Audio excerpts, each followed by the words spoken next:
Okay, so thanks you all for coming. I worked long and hard collecting all this data, and I wanted to present it to you, and I hope that it might be able to help you with your classes as much as it has helped me to reflect on my instruction and the procedures that I do in my classroom. It's Restate, Answer, Cite, and Explain, which is a research-based writing strategy to help students to better answer short response questions.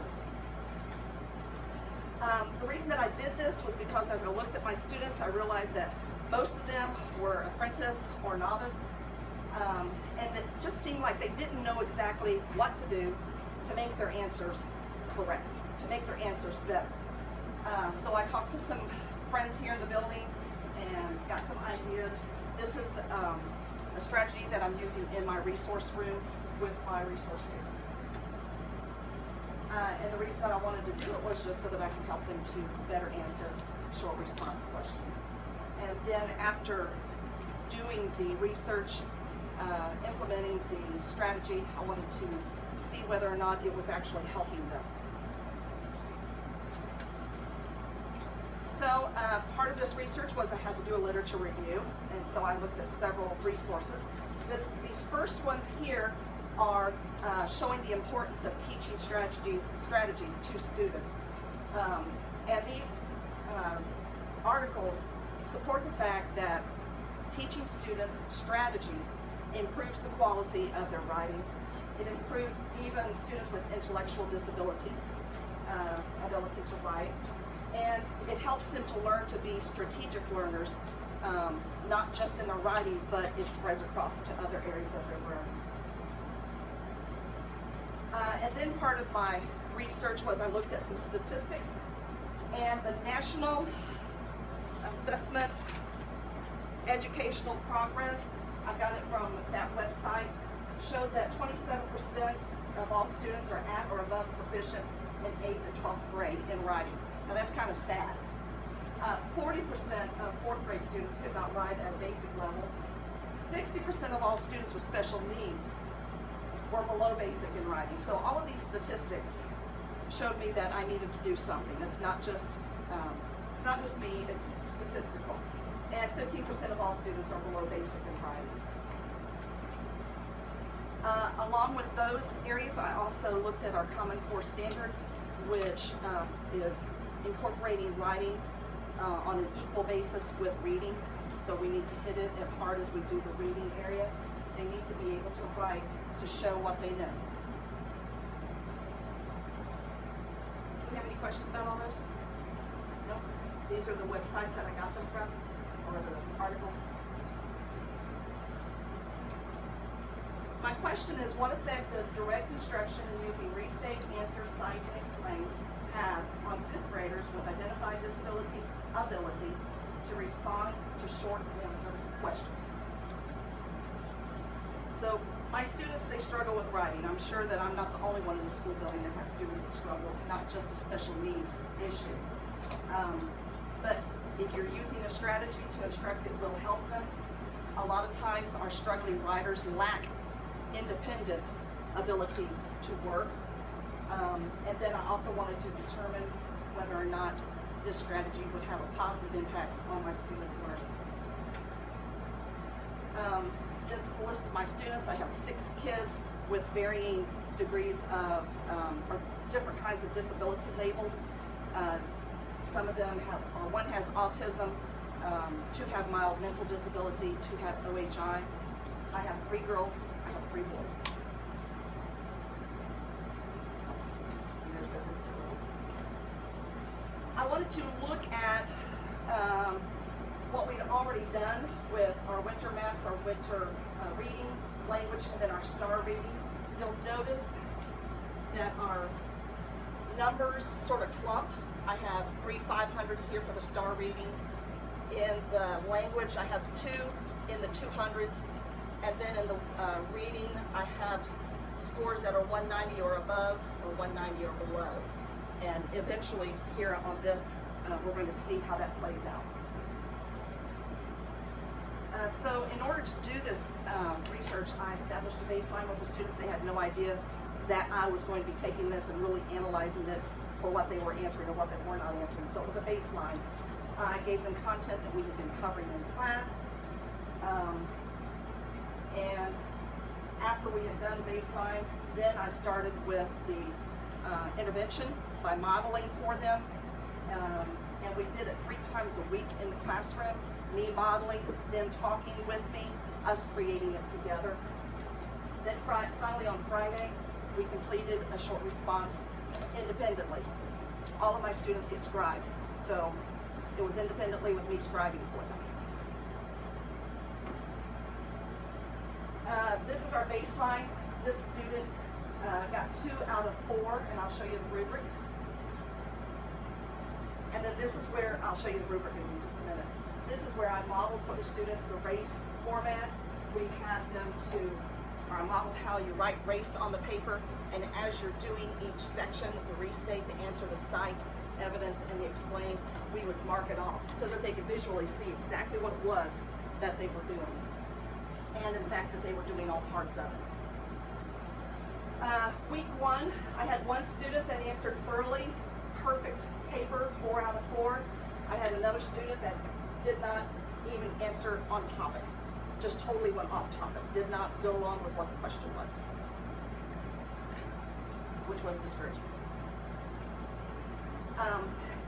Since that student did not even understand what the question was, I thought, well, the kids need help with the question, and he wasn't the only one. There was a couple of others that seemed to have trouble with identifying what the question was. So what I did was, I took cards, I wrote a question with 1 word on each card, had the kids to line up and form. I just passed out the cards, and then they had to line up and make a question. So they had lots of fun scrambling around trying to create a question with people. Does that make sense? Okay.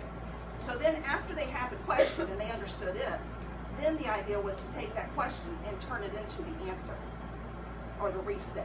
So the people on the one end with the what or the where or the why, they had to step out while the rest of the kids created the statement. Does that make sense? That helped. That helped a lot. So our rubric was each student received 1 point for each part of it. Very simple, the restate, answer, cite evidence, and explain. They got 1 point for each one. If they did it, they got it. If they didn't, they didn't get it. And on this, if they were distinguished, they answered the question thoroughly with appropriate evidence and explanation. And all the way back down to the 0 to 1 was a novice, and they needed focus instruction if they scored that. Am I going too fast? Nope. So I have to go back, and we're going to just say that I established a baseline. Students were given a prompt.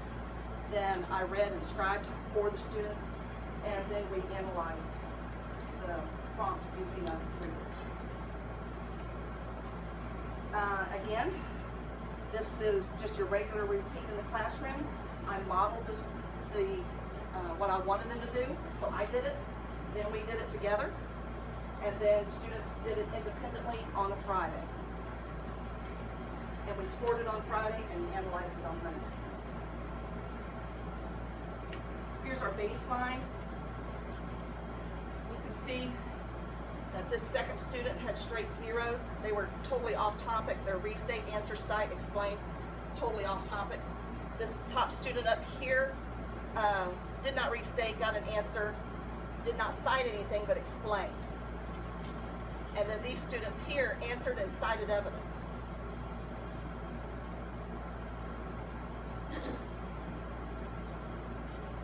Questions? And this is the analysis of it. The goal would be to have 75% on the restate. Our baseline was 0%. Our goal would be 75% for answering the question. Our baseline was 83%, which was good. So they had the content, but were they able to answer it thoroughly enough so that they could show someone else that they know what they're talking about? And we know that they need to be able to do that. Cite evidence started out at 75%. Our goal is 75%. The baseline is 67. Explain. The goal is 75%, and the baseline is 16. So, when you graph this out on this pie chart, as far as students who restate the question, 0%. So I thought a possible reason for this was Are they unaware of the strategy? Well, I don't believe that, because I know that other teachers in the building have used it. They're just choosing not to use it. Does that make sense? Do y'all ever have students do that in your classroom? Yes. Yes. So they just chose not to use it. And that's my feeling anyway. Then, as far as answering it goes, 83% of the students answered the question correctly. 17% of the students did not answer the question correctly.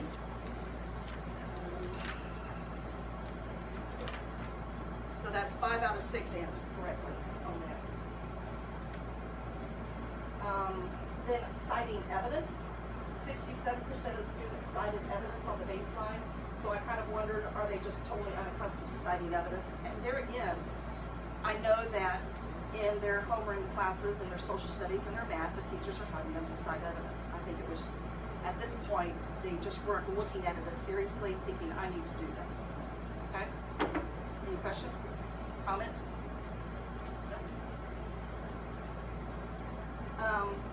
And then as far as explaining goes, 84% of students did not explain their thinking. And a possible reason for this could be that the explanation requires a little bit more higher level thinking engagement for them to be able to make those connections.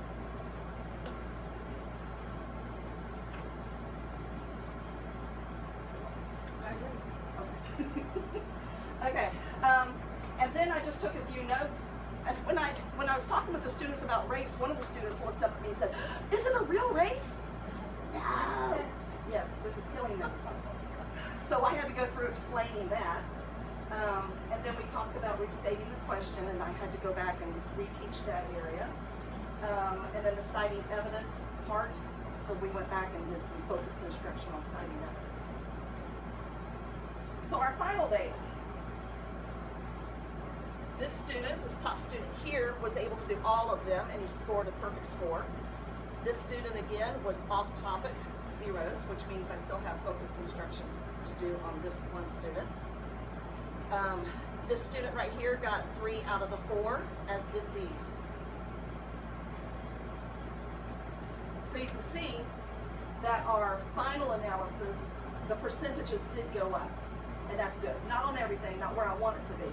That explanation at the end, where it's still at a 16% level, it still shows me that they're just not making those connections and able to verbalize those back to me. Questions about that?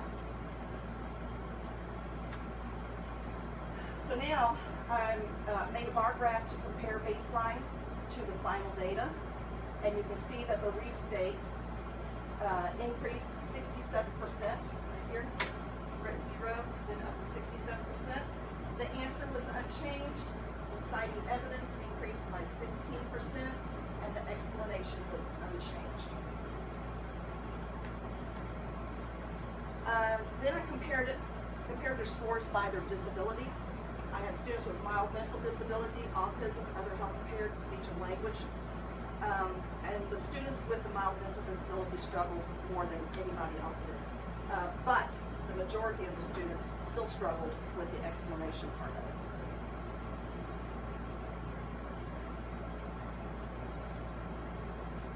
And then I did a comparison of male to female. I have 3 boys and 3 girls. The female students scored consistently better than the male students.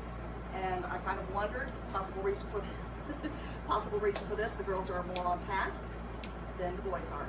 Questions or comments? Not doing as well. That's what I was going to ask. If that was, which Which one was that?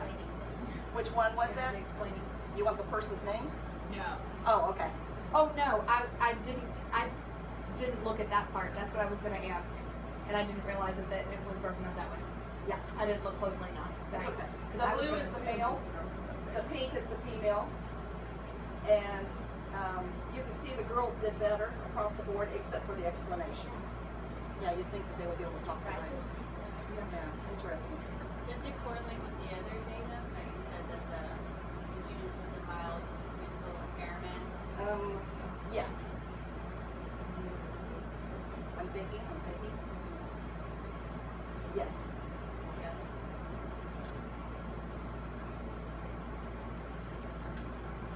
And then I compared them to their STAR reading scores. The higher star reading score indicate a positive correlation to their ability to do race. You can see by the graph, the orange is the score from 513 to 577 on their star reading. The green is a score of 328 to 344, and it's a correlation. And then as compared to the MAPS reading scores, again, a positive correlation that if their score was higher on the MAPS reading, their score would be higher on the being able to do the strategy. And I divided it, the orange is scores 192 to 195, and the green are scores 159 to 182.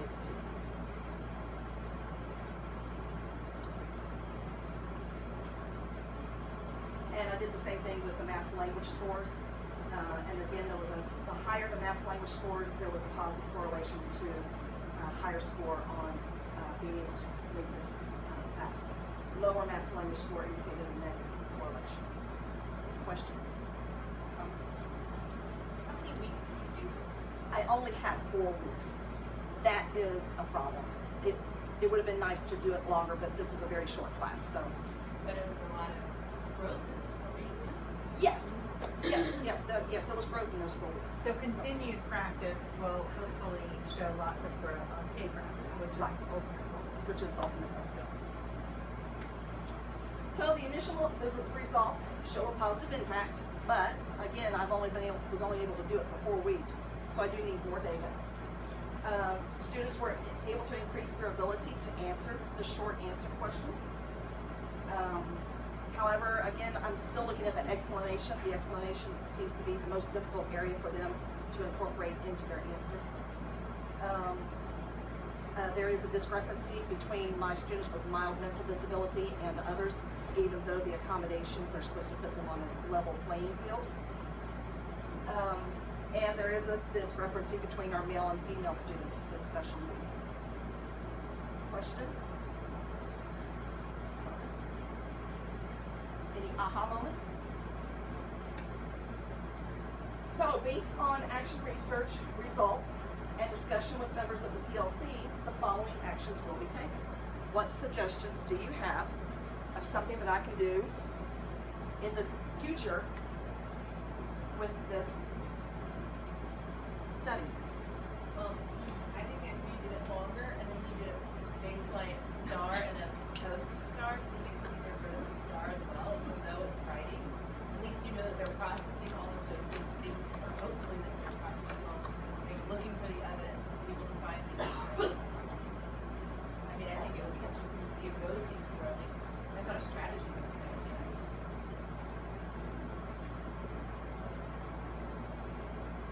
I think anytime they answer a question, we're going to restate.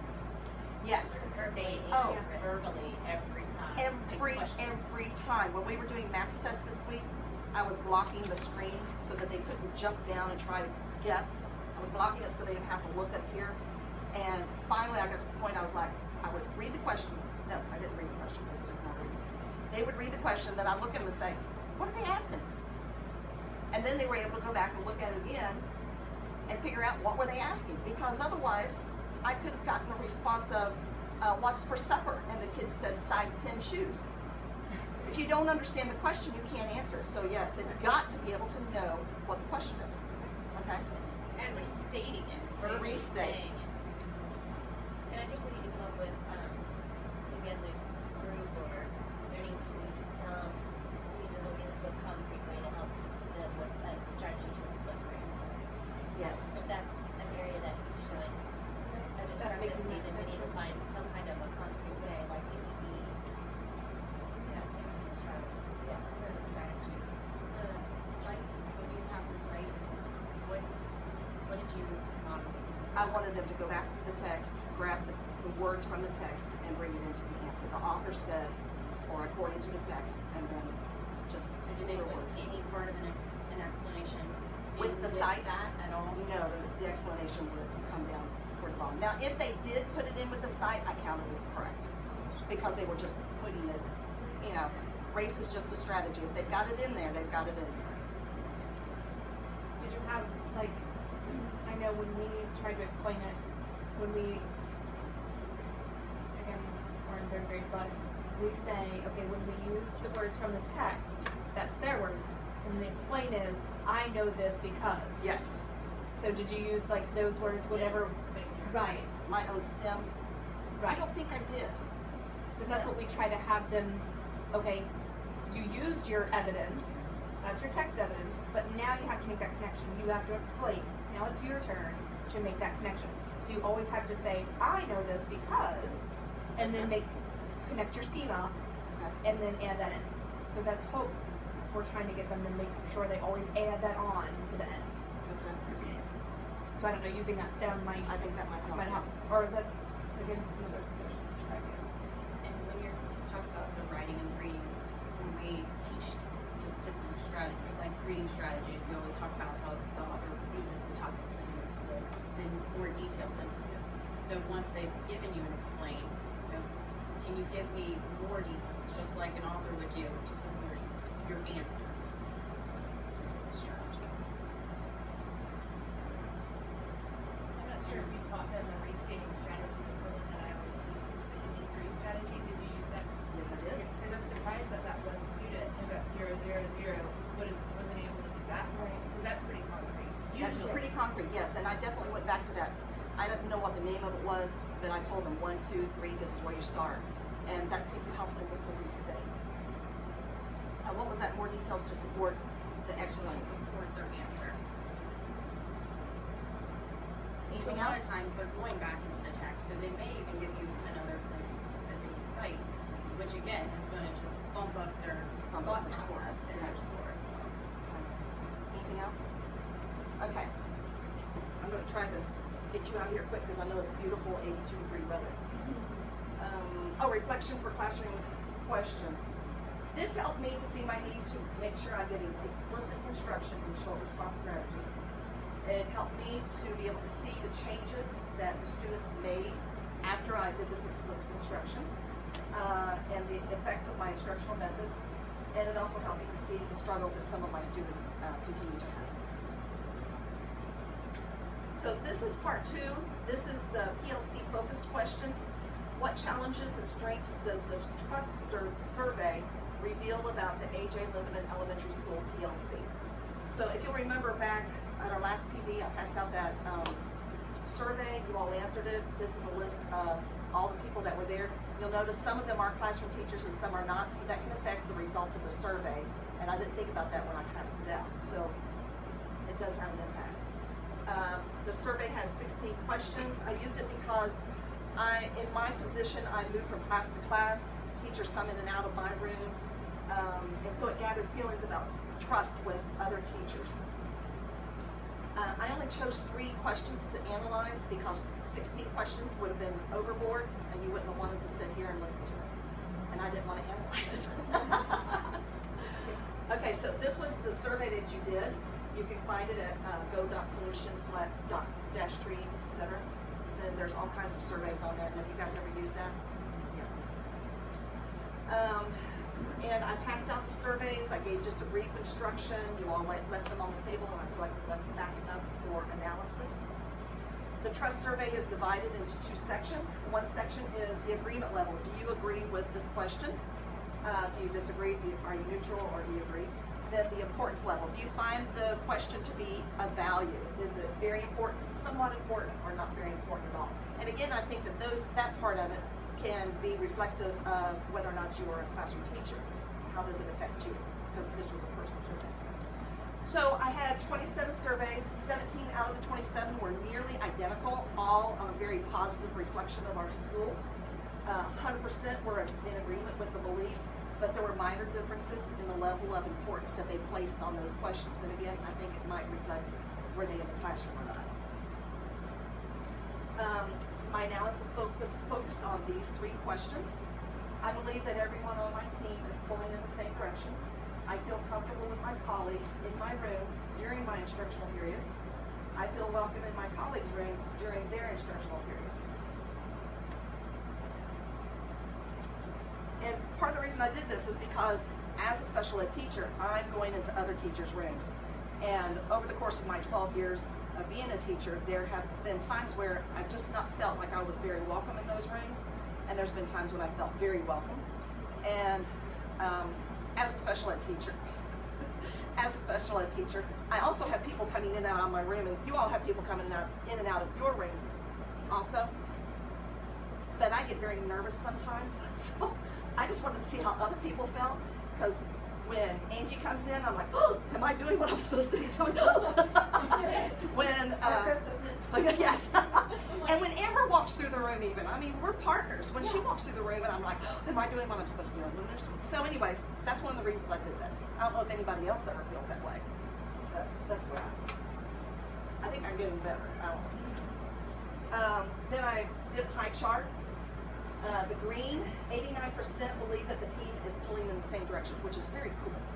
11% believes that the team is not. That's 3 people out of the 27, I believe.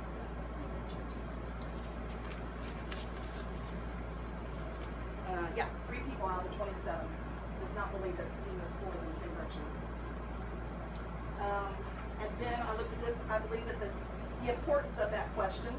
10% believe that it's somewhat or not very important that the team is pulling in the same direction, which sort of gave me pause to think. You know, I would think that we would all want to be pulling in the same direction to help our kids. And my next question was, I feel comfortable with my colleagues in my room during my instructional period. 15% do not feel comfortable. 85% feel perfectly comfortable. So, you didn't have to raise your hand. I'm just kidding. Going in a different direction. But, you know, to tell the truth, I don't remember if I filled this out because I was so busy analyzing everything else. I think I did. And I don't know, I'm better at it. I'm better at having other people come into my room. And I think it's just a, yes, ma'am? I'm totally going to tell you how I'll just lay it out there. I didn't count these 2 as colleagues when I filled that out. How my thought process was. Okay. So if you would have counted them? If I would have thought about, if it had said colleagues and administration, but I might have marked it differently. So I don't know. I don't know about how everybody else filled it out. And the thing Not that is, I'm not the thing comfortable is, with them coming in either. they're never unkind to us. Right. That's what I'm They're saying always too. very nice and positive. Yeah. That's what I'm saying. Not that I don't love them. I Yes. love them. Oh, totally. But yes, I would have hesitated because I'm just like you. I get so nervous. I and want to I'm make the sure I'm same doing it way. right. Yes. I'm totally the same way. Am I doing it right? But exactly, totally the same way. Okay. But I might have filled it out differently had I not just thought colleagues. Okay. Because the That makes questioning, sense. yeah, Yes, the it says questioning might colleagues. have been totally different. So, do they feel comfortable? And then this 10% or 11% felt that it's somewhat or not important. The 89% felt it was very important to feel comfortable. I feel welcome in my colleagues' rooms during their instructional periods. 74% felt welcome in their colleagues' rooms during instructional periods. 11% were neutral, and 4% did not feel welcome. That would not be me. And see that again, I thought the same thing. I'm thinking about just my little 3rd grade group, actually, when I filled it out. So then again, I don't know. So I don't know. And then the importance of that, 37% felt that it really wasn't that important, or just somewhat important. 63% thought that it was very important that they feel welcome. How often is it that actually you get to observe your colleague? Right, exactly. Which is That's true. But again, that's why I did it. Right. Did these questions because I'm in and out of everybody's rooms all the time. Exactly. You know, Yeah. are people upset that I'm coming in? Are they feeling okay? Yeah, and that because I really, knowing that you were a special education teacher, I kind of had that premise. Well, yeah, it's totally, these questions make sense because you guys are in and out, In and out, in and out. And that's kind of, yeah. Okay. So, areas of strength based on the survey. There was a strong sense of working together for a common goal, which is very cool. Large percentage of the teachers felt welcome with colleagues in the rooms or feel welcome in their colleagues' rooms, which is very cool. Areas of weakness. There is a small percentage of teachers that feel the staff do not share the same goals. there is a small percentage of teachers that feel unwelcome in classroom of colleagues or feel nervous about having colleagues in their rooms. But this was very cool. This was written on the back of one of the surveys, which I think wraps up and really solidifies what our school is like. I believe that our school excels in building trust, love, and family. Our school collectively celebrates student success, and the way they do that, Student of the Month, wall signing, Paul Prince, and teacher success with the teacher shout out that Angie's been doing. With teacher celebrations, we have the bridal shower, wedding, bridal, retirement, baby, all these things. So I thought this was very cool that this person wrote this, and I do think that this reflects the feelings of the majority of our people. Oh, I thought she was resting. So the next steps for research: celebrate the positives of all teachers. I wrote that down, but I feel like we do that. Continue to focus on professional growth, and again, I think that we do that. We do focus on professional growth. We're always doing something to improve our teaching. Create times to celebrate student success stories.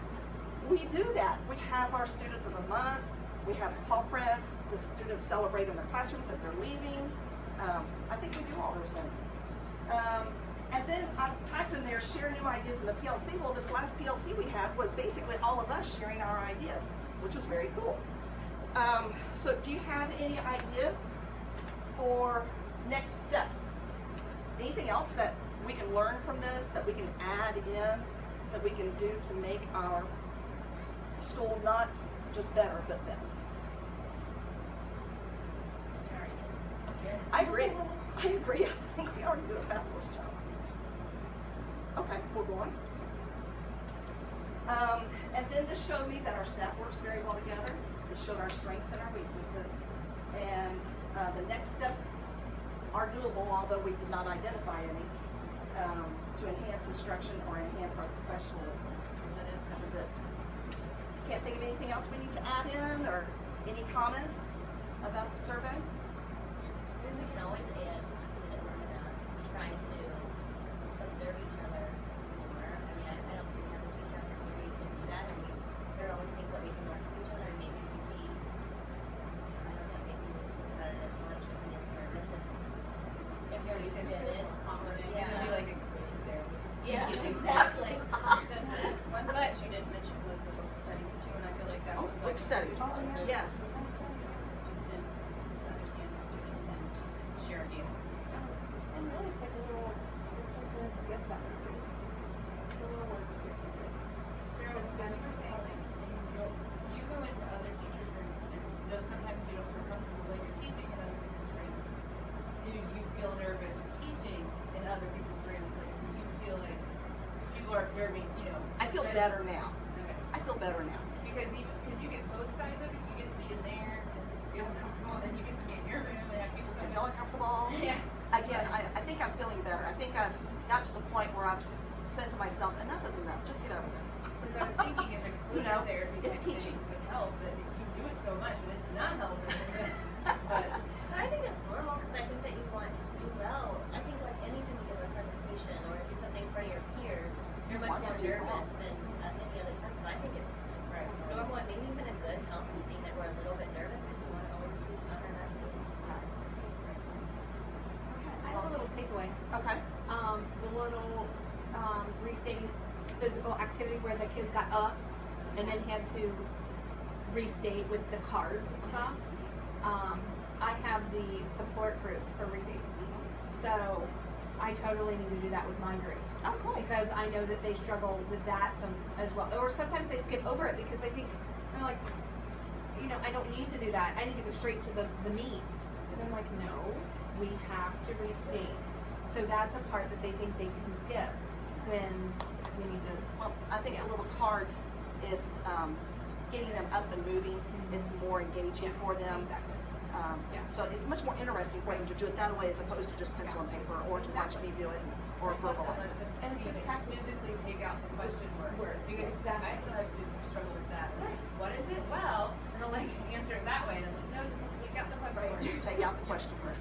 And they can, I have a couple that are ELLs and they want to try and restate the question. Or just rewrite the whole question thing. and then Yeah. put an answer at the end of it. And No, I'm you gotta leave that question No, blank. remember what we practiced. Yeah. So anyway, that's my little takeaway. Well, thank you all so very much for coming today. I really appreciate your listening to me on this beautiful Cheryl was interested. 82-degree weather day. I like it. Please take some cookies and stuff with you so that I don't take them all home. Thank you.